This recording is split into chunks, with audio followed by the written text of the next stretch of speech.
Among the uncounted millions of illegal immigrants, hundreds of thousands of children cross the U.S. border without their parents. They're exploited, labor, sex, any kind of exploitation is available, and they have no name, no number, no identity. They are the perfect victim. A government program funded by your tax dollars is supposed to keep track of them and find safe sponsors, but a shocking report shows many simply disappear. From the end of World War II through the Cold War, the U.S. detonated nearly 1,000 nuclear devices in the Nevada desert. We're downwinders. That means we are survivors of nuclear tests that the government conducted in the desert of Nevada. We look at the lethal legacy of the nuclear age. Oh my God, I cannot believe we did what we did. It is said the first casualty of war is the truth. In many ways, it was the same during the COVID pandemic. What do you say to those who say the things that you talk about are just too dangerous? We can never get to a place where we say, the truth is just, you can't handle the truth. This week, a conversation with Del Bigtree on media and censorship.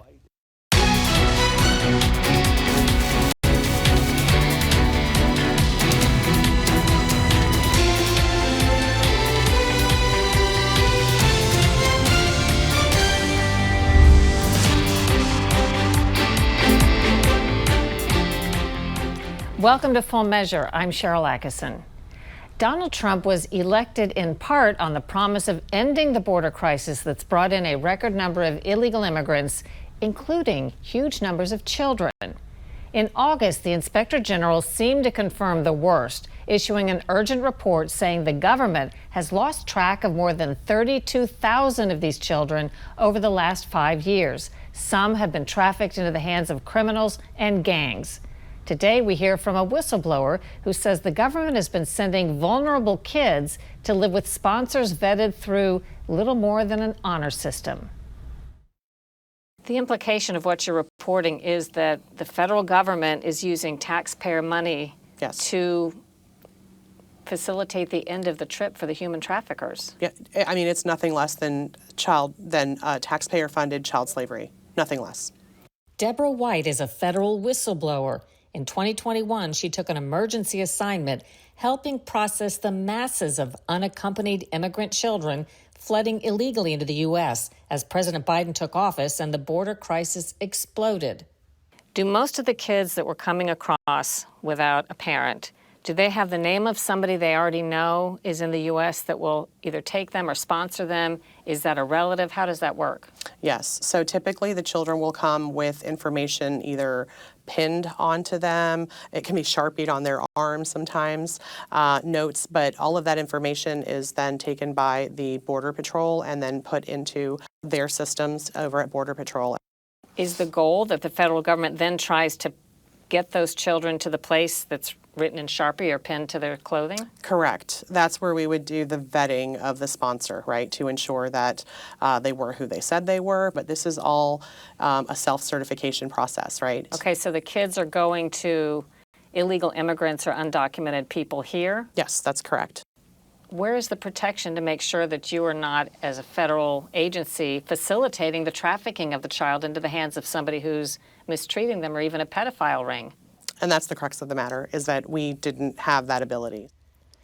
She says the Biden administration halted DNA tests that tried to at least ensure the kids were going to a relative. As she tried to do due diligence, she says she uncovered many suspicious indicators of child trafficking, such as not just one or two children being sent to supposed sponsors in the same location, but hundreds.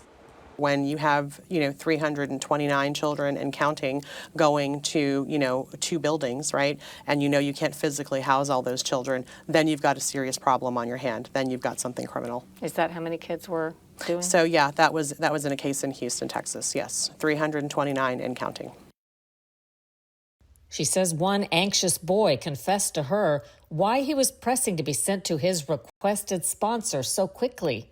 He owed money, right? And if he didn't get to his sponsor and get to pay back that money, he was very fearful that something would happen to his family, specifically his father. Because How did a kid become in debt? That's because the cartels. I mean, we know these kids don't make it to the southern border unless, you know, there's a coyote, a guide, right, that brought them that far, and that the cartels are paid for passage, right? We know that that's typically what happens, and so that's how he came about to say, yes, I do owe about, I think it was $2,500. Experts say children crossing illegally into the U.S. without a parent can find themselves placed in homes where they work exhausting jobs to pay smuggling fees and expenses to their sponsors. The potential for abuse has grown with the numbers. In 2020, Trump's last year in office, 15,128 children who'd crossed the border illegally were sent for placement with sponsors. In 2023, that number ballooned 8 times to 117,789. The total over 5 years, more than 448,000 children. We went to Michigan to speak with high school teacher Richard Anksman. He says he and his colleagues began noticing more immigrant students coming to school overtired and unfocused. So a couple of students had talked about us that, you know, they had to come from school, go home, take care of family for a little bit, and then get to the plant. Working from 6 at night, packing from Cheerios to any other food things at the Hartside plant. And it was a intermediate that would hire them in there and then would promise to send money back to their homes. What age are these kids? These kids range from 14 all the way up to 19 or 20. So Is it legal for a 14-year-old to work? not that many hours. In fact, a New York Times investigation focused in part on the Grand Rapids area.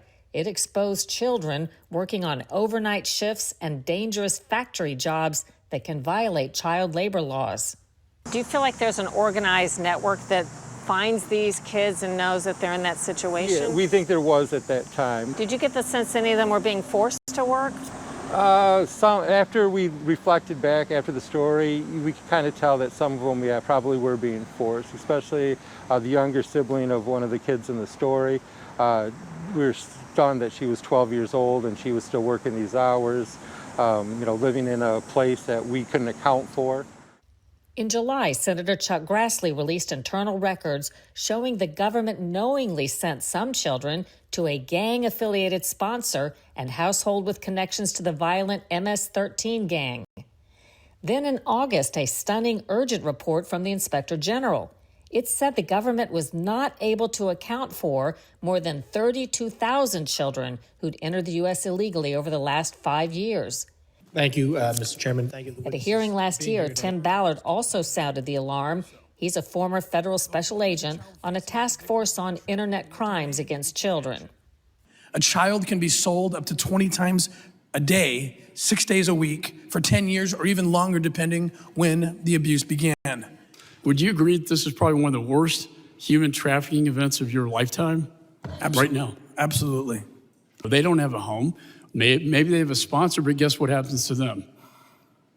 Well, they're exploited, labor, sex, any kind of exploitation is available, and they have no name, no number, no identity. They are the perfect victim of any kind of exploitation within this country because no one even knows they exist. White says she and a colleague were discouraged when they tried to get to the bottom of what was happening in 2021. And when I did call a shelter to find out the status of a child, I was reprimanded. She told me, it's nice that you care about the kids, but it is not your responsibility. Once they leave here, they are gone, and you are not to call inquiring about them at other shelters. How do you explain that? Why the federal government and officials wouldn't care about the ultimate outcome if these children are being trafficked? Well, ultimately, if you want my opinion, it's because what bureaucrats care about is keeping their program running. Because this is a program that is funded by billions of congressionally appropriated dollars. After the immigrant child labor scandal in Michigan, the state imposed greater penalties for companies that violate the law. Last year, 10 Republicans in Congress proposed a bill requiring stricter and more extensive background checks of sponsors and every adult in the house. Also, periodic visits and no children placed with other illegal immigrants unless it's a relative or legal guardian. But there's been no action. We're the United States of America. We have to do better than this. This is absurd, and it's a stain on our nation. It is literally taxpayer-funded slavery, and it has to stop. The companies accused in the Michigan scandal promised investigations. The Labor Department opened investigations too.